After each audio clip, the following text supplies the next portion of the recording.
मेरे प्यारे देशवासियों, नमस्कार। आप सब लॉकडाउन में इस मन की बात को सुन रहे हैं। इस मन की बात के लिए आने वाले सुझाव, फ़ोन कॉल की संख्या सामान्य रूप से कई गुना ज़्यादा है। कई सारे विषयों को अपने अंदर समेट आपकी यह मन की बातें मेरे तक पहुंची हैं। मैंने कोशिश की है कि इनको ज़्यादा से ज़्यादा पढ़ पाऊं, सुन पाऊं। आपकी बातों से कई ऐसे पहलू जानने को मिले हैं जिन पर इस आपाधापी में ध्यान ही नहीं जाता है। मेरा मन करता है कि युद्ध के बीच हो रही इस मन की बात में उन्हीं कुछ पहलुओं को आप सभी देशवासियों के साथ बांटूं। साथियों, भारत की कोरोना के खिलाफ लड़ाई सही मायने में पीपल ड्रिवन है। भारत में कोरोना के खिलाफ लड़ाई जनता लड़ रही है, आप लड़ रहे हैं। जनता के साथ मिलकर शासन प्रशासन लड़ रहा है। भारत जैसा विशाल देश जो विकास के लिए प्रयत्नशील है, गरीबी से निर्णायक लड़ाई लड़ रहा है। उसके पास कोरोना से लड़ने और जीतने का यही एक तरीका है। और हम भाग्यशाली हैं कि आज पूरा देश का हर नागरिक, जन जन इस लड़ाई का सिपाही है, लड़ाई का नेतृत्व कर रहा है। आप कहीं भी नजर डालिए, आपको एहसास हो जाएगा कि भारत की लड़ाई पीपल ड्रिवन है।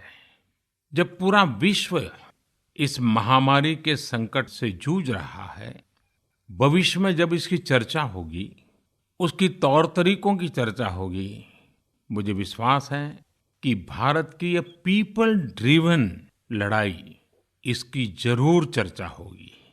पूरे देश में, गली मोहल्लों में, जगह जगह पर आज लोग एक दूसरे की सहायता के लिए आगे आए हैं। गरीबों के लिए खाने से लेकर राशन की व्यवस्था हो, लॉकडाउन का पालन हो, अस्पतालों की व्यवस्था हो, मेडिकल इक्विपमेंट का देश में ही निर्माण हो, आज पूरा देश एक लक्ष्य, एक दिशा, साथ साथ चल रहा है। ताली, थाली, दिया, मोमबत्ती, इन सारी चीजों ने जो भावनाओं को जन्म दिया, जिस जज्बे से देशवासियों ने कुछ न कुछ करने की ठान ली, हर किसी को इन बातों ने प्रेरित किया है। शहर हो या गांव, ऐसा लग रहा है जैसे देश में एक बहुत बड़ा महायज्ञ चल रहा है, जिसमें हर कोई अपना योगदान देने के लिए आतुर है। हमारे किसान भाई बहनों को ही देखिए, एक तरफ वो इस महामारी के बीच अपने खेतों में दिन रात मेहनत कर रहे हैं और इस बात की भी चिंता कर रहे हैं कि देश में कोई भी भूखा न सोए। हर कोई अपने सामर्थ्य के हिसाब से इस लड़ाई को लड़ रहा है। कोई किराया माफ कर रहा है, तो कोई अपनी पूरी पेंशन या पुरस्कार में मिली राशि को पीएम केयर्स में जमा करा रहा है। कोई खेत की सारी सब्जियां दान दे रहा है, तो कोई हर रोज सैकड़ों गरीबों को मुफ्त भोजन करा रहा है। कोई मास्क बना रहा है। कहीं हमारे मजदूर भाई बहन क्वारंटीन में रहते हुए जिस स्कूल में रह रहे हैं, उसकी रंगाई पुताई कर रहे हैं। साथियों, दूसरों की मदद के लिए आपके भीतर हृदय के किसी कोने में जो ये उमड़ता घुमड़ता भाव है ना, वही कोरोना के खिलाफ भारत की इस लड़ाई को ताकत दे रहा है। वही इस लड़ाई को सच्चे मायने में पीपल ड्रिवन बना रहा है। और हमने देखा है पिछले कुछ साल में हमारे देश में यह मिजाज बना है, निरंतर मजबूत होता रहा है। चाहे करोड़ों लोगों का गैस सब्सिडी छोड़ना हो, लाखों सीनियर सिटीजन का रेलवे सब्सिडी छोड़ना हो, स्वच्छ भारत अभियान का नेतृत्व लेना हो, टॉयलेट बनाने हो, अनगिनत बातें ऐसी है। इन सारी बातों से पता चलता है हम सबको एक मन, एक मजबूत धागे से पिरो दिया है। एक होकर देश के लिए कुछ करने की प्रेरणा दी है। मेरे प्यारे देशवासियों, मैं पूरी नम्रता पूर्वक, बहुत ही आदर के साथ आज 130 करोड़ देशवासियों की इस भावना को सर झुका करके नमन करता हूँ। आप अपनी भावना के अनुरूप देश के लिए अपनी रुचि के हिसाब से, अपने समय के अनुसार कुछ कर सके, इसके लिए सरकार ने एक डिजिटल प्लेटफॉर्म भी तैयार किया है। ये प्लेटफॉर्म है covidwarriors.gov.in। मैं दोबारा बोलता हूँ, covidwarriors.gov.in। सरकार ने इस प्लेटफॉर्म के माध्यम से तमाम सामाजिक संस्थाओं के वॉलंटियर्स, सिविल सोसाइटी के प्रतिनिधि और स्थानीय प्रशासन को एक दूसरे से जोड़ दिया है। बहुत ही कम समय में इस पोर्टल से 1.25 करोड़ लोग जुड़ चुके हैं। इनमें डॉक्टर, नर्सिस से लेकर हमारी आशा, एएनएम बहनें, हमारे एनसीसी, एनएसएस के साथी, अलग अलग फील्ड के तमाम प्रोफेशनल्स, उन्होंने इस प्लेटफॉर्म को अपना प्लेटफॉर्म बना लिया है।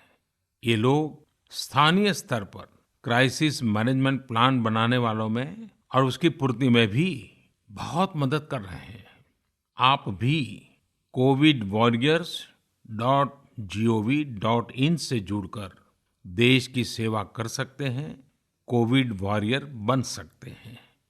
साथियों, हर मुश्किल हालात, हर लड़ाई कुछ न कुछ सबक देती है, कुछ न कुछ सिखा करके जाती है, सीख देती है, कुछ संभावनाओं के मार्ग बनाती है और कुछ नई मंजिलों की दिशा भी देती है। इस परिस्थिति में आप सब देशवासियों ने जो संकल्प शक्ति दिखाई है, उससे भारत में एक नए बदलाव की शुरुआत भी हुई है। हमारे बिजनेस, हमारे दफ्तर, हमारे शिक्षण संस्थान, हमारा मेडिकल सेक्टर, हर कोई तेजी से नए तकनीकी बदलावों की तरफ भी बढ़ रहे हैं। टेक्नोलॉजी के फ्रंट पर तो वाकई ऐसा लग रहा है कि देश का हर इनोवेटर नई परिस्थितियों के मुताबिक कुछ न कुछ नया निर्माण कर रहा है। साथियों, देश जब एक टीम बनकर के काम करता है, तब क्या कुछ होता है, ये हम अनुभव कर रहे हैं। आज केंद्र सरकार हो, राज्य सरकार हो, इनका हर एक विभाग और संस्थान राहत के लिए मिलजुल करके पूरी स्पीड से काम कर रहे हैं। हमारे एविएशन सेक्टर में काम कर रहे लोग हों, रेलवे कर्मचारी हो, ये दिन रात मेहनत कर रहे हैं ताकि देशवासियों को कम से कम समस्या हो। आप में से शायद बहुत लोगों को मालूम होगा कि देश के हर हिस्से में दवाइयों को पहुंचाने के लिए लाइफलाइन उड़ान नाम से एक विशेष अभियान चल रहा है। हमारे इन साथियों ने इतने कम समय में देश के भीतर ही 3 लाख किलोमीटर की हवाई उड़ान भरी है और 500 टन से अधिक मेडिकल सामग्री देश के कोने-कोने में आप तक पहुंचाया है। इसी तरह रेलवे के साथी लॉकडाउन में भी लगातार मेहनत कर रहे हैं ताकि देश के आम लोगों को जरूरी वस्तुओं की कमी ना हो। इस काम के लिए भारतीय रेलवे करीब-करीब 60 से अधिक रेल मार्ग पर 100 से भी ज्यादा पार्सल ट्रेन चला रही है। इसी तरह दवाओं की आपूर्ति में हमारे डाक विभाग के लोग बहुत अहम भूमिका निभा रहे हैं। हमारे ये सभी साथी सच्चे अर्थ में कोरोना के वॉरियर ही हैं। साथियों, प्रधानमंत्री गरीब कल्याण पैकेज के तहत गरीबों के अकाउंट में पैसे सीधे ट्रांसफर किए जा रहे हैं। वृद्धावस्था पेंशन जारी की गई है। गरीबों को 3 महीने के मुफ्त गैस सिलेंडर, राशन जैसी सुविधाएं भी दी जा रही हैं। इन सब कामों में सरकार के अलग-अलग विभागों के लोग, बैंकिंग सेक्टर के लोग एक टीम की तरह दिन रात काम कर रहे हैं और मैं हमारे देश की राज्य सरकारों की भी इस बात के लिए प्रशंसा करूंगा कि वो इस महामारी से निपटने में बहुत सक्रिय भूमिका निभा रही हैं। स्थानीय प्रशासन, राज्य सरकारें जो जिम्मेदारी निभा रही हैं, उसकी कोरोना के खिलाफ लड़ाई में बहुत बड़ी भूमिका है। उनका ये परिश्रम बहुत प्रशंसनीय है। मेरे प्यारे देशवासियों, देश भर से स्वास्थ्य सेवाओं से जुड़े लोगों ने अभी हाल ही में जो अध्यादेश लाया गया है, उस पर अपना संतोष व्यक्त किया है। इस अध्यादेश में कोरोना वॉरियर्स के साथ हिंसा, उत्पीड़न और उन्हें किसी रूप में चोट पहुंचाने वालों के खिलाफ बेहद सख्त सजा का प्रावधान किया गया है। हमारे doctor, nurses, paramedical staff, community health workers और ऐसे सभी लोग जो देश को कोरोना मुक्त बनाने में दिन रात जुटे हुए हैं, उनकी रक्षा करने के लिए ये कदम बहुत जरूरी था। मेरे प्यारे देशवासियों, हम सब अनुभव कर रहे हैं कि महामारी के खिलाफ इस लड़ाई के दौरान हमें अपने जीवन को, समाज को, हमारे आसपास हो रही घटनाओं को एक फ्रेश नजरिए से देखने का अवसर भी मिला है। समाज के नजरिए में भी व्यापक बदलाव आया है। आज अपने जीवन से जुड़े हर व्यक्ति की अहमियत का हमें आभास हो रहा है। हमारे घर में काम करने वाले लोग हों, हमारी जरूरतों को पूरा करने के लिए काम करने वाले हमारे सामान्य कामगार हों, पड़ोस की दुकानों में काम करने वाले लोग हों, इन सब की कितनी बड़ी भूमिका है, हमें ये अनुभव हो रहा है। इसी तरह जरूरी सेवाओं की डिलीवरी करने वाले लोग, मंडियों में काम करने वाले हमारे मजदूर भाई बहन, हमारे आस पड़ोस के ऑटो चालक, रिक्शा चालक, आज हम अनुभव कर रहे हैं कि इन सब के बिना हमारा जीवन कितना मुश्किल हो सकता है। आजकल सोशल मीडिया में हम सब लोग लगातार देख रहे हैं कि लॉकडाउन के दौरान लोग अपने इन साथियों को न सिर्फ याद कर रहे हैं, उनकी जरूरतों का ध्यान रख रहे हैं, बल्कि उनके बारे में बहुत सम्मान से लिख भी रहे हैं। आज देश के हर कोने से ऐसी तस्वीरें आ रही हैं कि लोग सफाई कर्मियों पर पुष्प वर्षा कर रहे हैं। पहले उनके काम को संभवतः आप भी कभी नोटिस नहीं करते थे। डॉक्टर हो, सफाई कर्मी हो, अन्य सेवा करने वाले लोग हो, इतना ही नहीं, हमारी पुलिस व्यवस्था को लेकर भी आम लोगों के सोच में काफी बदलाव हुआ है। पहले पुलिस के विषय में सोचते ही नकारात्मकता के सिवाय हमें कुछ नजर नहीं आता था। हमारे पुलिसकर्मी आज गरीबों, जरूरतमंदों को खाना पहुंचा रहे हैं, दवा पहुंचा रहे हैं। जिस तरह से हर मदद के लिए पुलिस सामने आ रही है, इससे पुलिसिंग का मानवीय और संवेदनशील पक्ष हमारे सामने उभर करके आया है, हमारे मन को झकझोर दिया है, हमारे दिल को छू लिया है। एक ऐसा अवसर है जिसमें आम लोग पुलिस से भावात्मक तरीके से जुड़ रहे हैं। हमारे पुलिस कर्मियों ने इसे जनता की सेवा के एक अवसर के रूप में लिया है और मुझे पूरा विश्वास है इन घटनाओं से आने वाले समय में सच्चे अर्थ में बहुत ही सकारात्मक बदलाव आ सकता है और हम सब ने इस सकारात्मकता को कभी भी नकारात्मकता के रंग से रंगना नहीं है। साथियों, हम अक्सर सुनते हैं प्रकृति, विकृति और संस्कृति। इन शब्दों को एक साथ देखें और इसके पीछे के भाव को देखें तो आपको जीवन को समझने का भी एक नया द्वार खुलता हुआ दिखेगा। अगर मानव प्रकृति की चर्चा करें तो ये मेरा है, मैं इसका उपयोग करता हूँ। इसको और इस भावना को बहुत स्वाभाविक माना जाता है, किसी को इसमें कोई ऐतराज नहीं होता। इसे हम प्रकृति कह सकते हैं।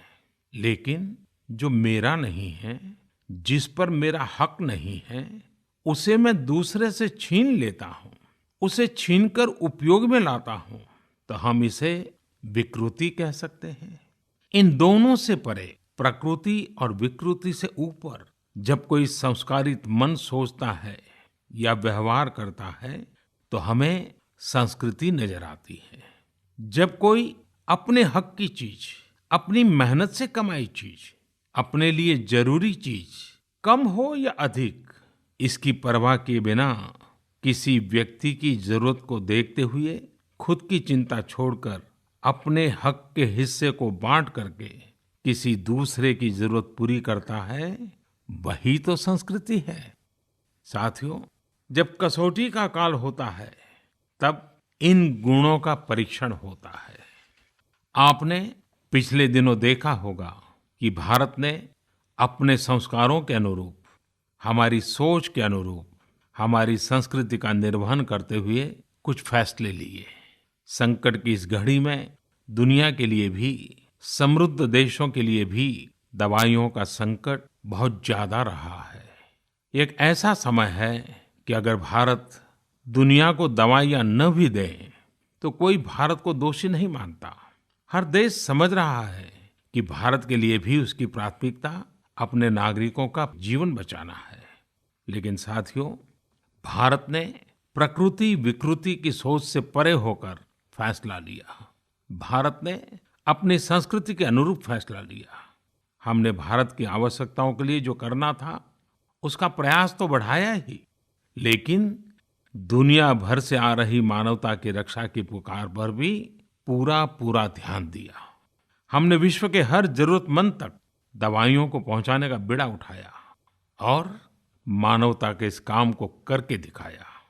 आज जब मेरी अनेक देशों के राष्ट्राध्यक्षों से फोन पर बात होती है तो भारत की जनता का आभार जरूर व्यक्त करते हैं। जब वो लोग कहते हैं thank you India, thank you people of India, तो देश के लिए गर्व और बढ़ जाता है। इसी तरह इस समय दुनिया भर में भारत के आयुर्वेद और योग के महत्व को भी लोग बड़े विशिष्ट भाव से देख रहे हैं। सोशल मीडिया पर देखिए, हर तरफ इम्यूनिटी बढ़ाने के लिए किस तरह से भारत के आयुर्वेद और योग की चर्चा हो रही है। कोरोना की दृष्टि से आयुष मंत्रालय ने इम्यूनिटी बढ़ाने के लिए जो प्रोटोकॉल दिया था, मुझे विश्वास है कि आप लोग इसका प्रयोग जरूर कर रहे होंगे। गर्म पानी, काढ़ा और जो अन्य दिशा निर्देश आयुष मंत्रालय ने जारी किए हैं वो आप अपनी दिनचर्या में शामिल करेंगे तो आपको बहुत लाभ होगा। साथियों, वैसे ये दुर्भाग्य रहा है कि कई बार हम अपनी ही शक्तियां और समृद्ध परंपराओं को पहचानने से इनकार कर देते हैं। लेकिन जब विश्व का कोई दूसरा देश एविडेंस बेस्ड रिसर्च के आधार पर वही बात करता है, हमारी ही फॉर्मूला हमें सिखाता है, तो हम उसे हाथों हाथ ले लेते हैं। संभवतः इसके पीछे एक बहुत बड़ा कारण सैकड़ों वर्षों की हमारी गुलामी का कालखंड रहा है। इस वजह से कभी-कभी हमें अपनी ही शक्ति पर विश्वास नहीं होता है, हमारा आत्मविश्वास कम नजर आता है। इसलिए हम अपने देश की अच्छी बातों को, हमारे पारंपरिक सिद्धांतों को एविडेंस बेस्ड रिसर्च के आधार पर आगे बढ़ाने के बजाय उसे छोड़ देते हैं, उसे हीन समझने लगते हैं। भारत की युवा पीढ़ी को अब इस चुनौती को स्वीकार करना होगा।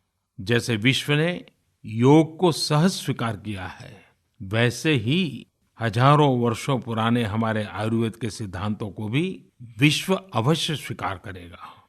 हाँ, इसके लिए युवा पीढ़ी को संकल्प लेना होगा और दुनिया जिस भाषा में समझती है उस वैज्ञानिक भाषा में हमें समझाना होगा, कुछ करके दिखाना होगा।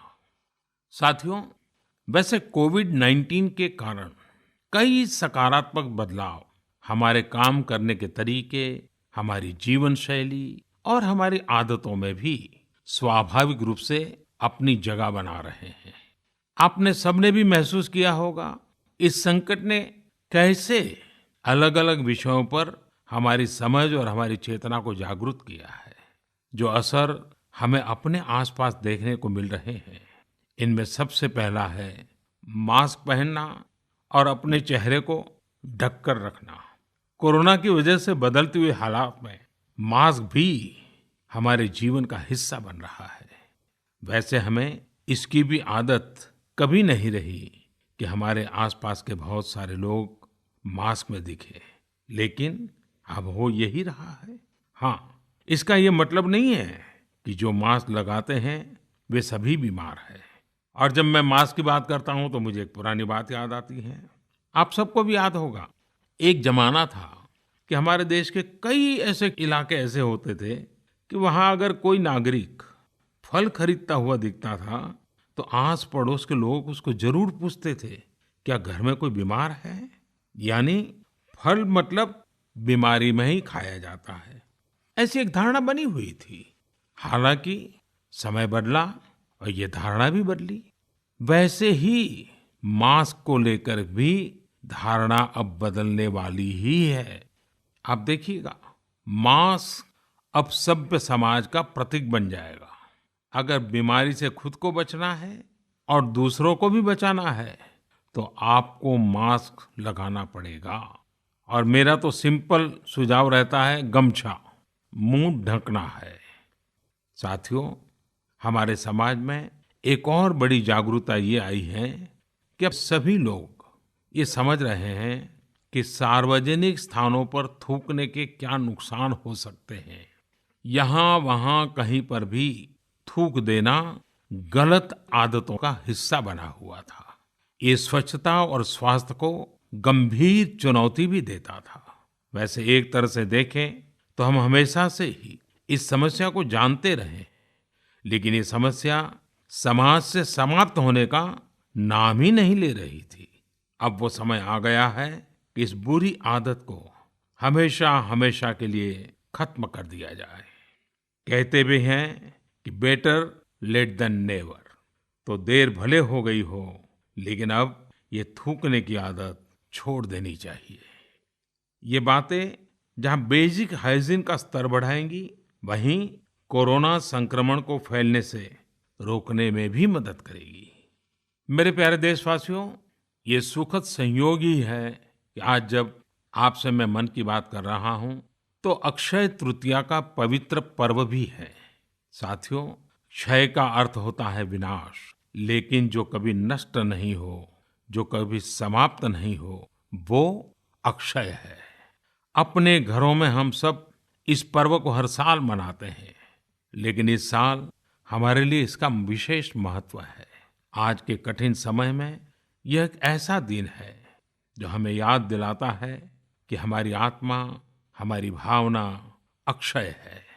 यह दिन हमें याद दिलाता है कि चाहे कितनी भी कठिनाइयां रास्ता रोके, चाहे कितनी भी आपदाएं आए, चाहे कितनी भी बीमारियों का सामना करना पड़े, इनसे लड़ने और जूझने की मानवीय भावनाएं अक्षय है।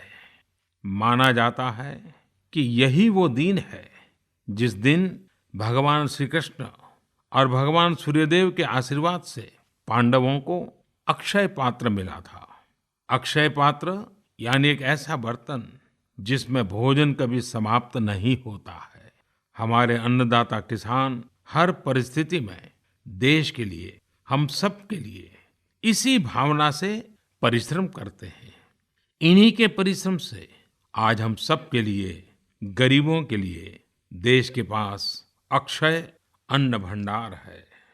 इस अक्षय तृतीया पर हमें अपने पर्यावरण, जंगल, नदियां और पूरे इकोसिस्टम के संरक्षण के बारे में भी सोचना चाहिए, जो हमारे जीवन में महत्वपूर्ण भूमिका निभाते हैं। अगर हम अक्षय रहना चाहते हैं तो हमें पहले यह सुनिश्चित करना होगा कि हमारी धरती अक्षय रहे। क्या आप जानते हैं कि अक्षय तृतीया का यह पर्व दान की शक्ति यानी पावर ऑफ गिविंग का भी एक अवसर होता है। हम हृदय की भावना से जो कुछ भी देते हैं, वास्तव में महत्व उसी का होता है। यह बात महत्वपूर्ण नहीं है कि हम क्या देते हैं और कितना देते हैं। संकट के इस दौर में हमारा छोटा सा प्रयास हमारे आसपास के बहुत से लोगों के लिए बहुत बड़ा संबल बन सकता है। साथियों, जैन परंपरा में भी यह बहुत पवित्र दिन है, क्योंकि पहले तीर्थंकर भगवान ऋषभदेव के जीवन का यह एक महत्वपूर्ण दिन रहा है। ऐसे में जैन समाज इसे एक पर्व के रूप में मनाता है और इसलिए ये समझना आसान है कि क्यों इस दिन को लोग किसी भी शुभ कार्य को प्रारंभ करना पसंद करते हैं। चूंकि आज कुछ नया शुरू करने का दिन है, तो ऐसे में क्या हम सब मिलकर अपने प्रयासों से अपनी धरती को अक्षय और अविनाशी बनाने का संकल्प ले सकते हैं। साथियों, आज भगवान बसवेश्वर जी की भी जयंती है। ये मेरा सौभाग्य रहा है कि मुझे भगवान बसवेश्वर की स्मृतियां और उनके संदेश से बार बार जुड़ने का, सीखने का अवसर मिला है। देश और दुनिया में भगवान बसवेश्वर के सभी अनुयायियों को उनकी जयंती पर बहुत बहुत शुभकामनाएं। साथियों, रमजान का भी पवित्र महीना शुरू हो चुका है। जब पिछली बार रमजान मनाया गया था तो किसी ने सोचा भी नहीं था कि इस बार रमजान में इतनी बड़ी मुसीबतों का भी सामना करना पड़ेगा। लेकिन अब जब पूरे विश्व में ये मुसीबत आ ही गई है, तो हमारे सामने अवसर है इस रमजान को संयम, सद्भावना, संवेदनशीलता और सेवा भाव का प्रतीक बनाएं। इस बार हम पहले से ज्यादा इबादत करें, ताकि ईद आने से पहले दुनिया कोरोना से मुक्त हो जाए और हम पहले की तरह उमंग और उत्साह के साथ ईद मनाएं। मुझे विश्वास है कि रमजान के इन दिनों में स्थानीय प्रशासन के दिशा निर्देशों का पालन करते हुए कोरोना के खिलाफ चल रही इस लड़ाई को हम और मजबूत करेंगे। सड़कों पर, बाजारों में, मोहल्लों में फिजिकल डिस्टेंसिंग के नियमों का पालन अभी बहुत आवश्यक है। मैं आज उन सभी कम्युनिटी लीडर्स के प्रति भी आभार प्रकट करता हूं जो 2 गज दूरी और घर से बाहर नहीं निकलने को लेकर लोगों को जागरूक कर रहे हैं। वाकई कोरोना ने इस बार भारत समेत दुनिया भर में त्योहारों को मनाने का स्वरूप ही बदल दिया है, रंग रूप बदल दिए हैं। अभी पिछले दिनों ही हमारे यहाँ भी बिहू, बैसाखी, पुथंडू, विशु, ओडिया न्यू ईयर ऐसे अनेक त्योहार आए। हमने देखा कि लोगों ने कैसे इन त्योहारों को घर में रहकर और बड़ी सादगी के साथ और समाज के प्रति शुभ चिंतन के साथ त्योहारों को मनाया। आमतौर पर वे इन त्योहारों को अपने दोस्तों और परिवारों के साथ पूरे उत्साह और उमंग के साथ मनाते थे, घर के बाहर निकलकर अपनी खुशी साझा करते थे। लेकिन इस बार हर किसी ने संयम बरता, लॉकडाउन के नियमों का पालन किया। हमने देखा है कि इस बार हमारे ईसाई दोस्तों ने ईस्टर भी घर पर ही मनाया है। अपने समाज, अपने देश के प्रति ये जिम्मेदारी निभाना आज की बहुत बड़ी जरूरत है। तभी हम कोरोना के फैलाव को रोक पाने में सफल होंगे, कोरोना जैसी वैश्विक महामारी को परास्त कर पाएंगे। मेरे प्यारे देशवासियों, इस वैश्विक महामारी के संकट के बीच आपके परिवार के एक सदस्य के नाते, और आप सब भी मेरे ही परिवारजन हैं, तब कुछ संकेत करना, कुछ सुझाव देना, ये मेरा दायित्व भी बनता है। मेरे देशवासियों से मैं आपसे आग्रह करूंगा, हम कतई अति आत्मविश्वास में न फंस जाएं। हम ऐसा विचार न पाल लें कि हमारे शहर में, हमारे गांव में, हमारी गली में, हमारे दफ्तर में अभी तक कोरोना पहुंचा नहीं है, इसलिए अब पहुंचने वाला नहीं है। देखिए, ऐसी गलती कभी मत पालना। दुनिया का अनुभव हमें बहुत कुछ कह रहा है और हमारे यहाँ तो बार बार कहा जाता है, सावधानी हटी तो दुर्घटना घटी। याद रखिए, हमारे पूर्वजों ने हमें इन सारे विषयों में बहुत अच्छा मार्गदर्शन किया है। हमारे पूर्वजों ने कहा है, अग्नि ही शेषम ऋण शेषम व्याधि शेषम तथैव च पुनः पुनः प्रवर्धेत तस्मात् शेषम न कारयेत। अर्थात हल्के में लेकर छोड़ दी गई आग, कर्ज और बीमारी मौका पाते ही दोबारा बढ़कर खतरनाक हो जाती है। इसलिए इनका पूरी तरह उपचार बहुत आवश्यक होता है। इसलिए अति उत्साह में स्थानीय स्तर पर कहीं पर भी कोई लापरवाही नहीं होनी चाहिए। इसका हमेशा हमेशा हमने ध्यान रखना ही होगा। और मैं फिर एक बार कहूंगा, 2 गज दूरी बनाए रखिए, खुद को स्वस्थ रखिए। 2 गज दूरी बहुत है जरूरी। आप सबके उत्तम स्वास्थ्य की कामना करते हुए मैं मेरी बात को समाप्त करता हूं। अगली मन की बात के समय जब मिले, तब इस वैश्विक महामारी से कुछ मुक्ति की खबरें दुनिया भर से आए, मानवजात इन मुसीबतों से बाहर आए, इसी प्रार्थना के साथ आप सबका बहुत बहुत धन्यवाद।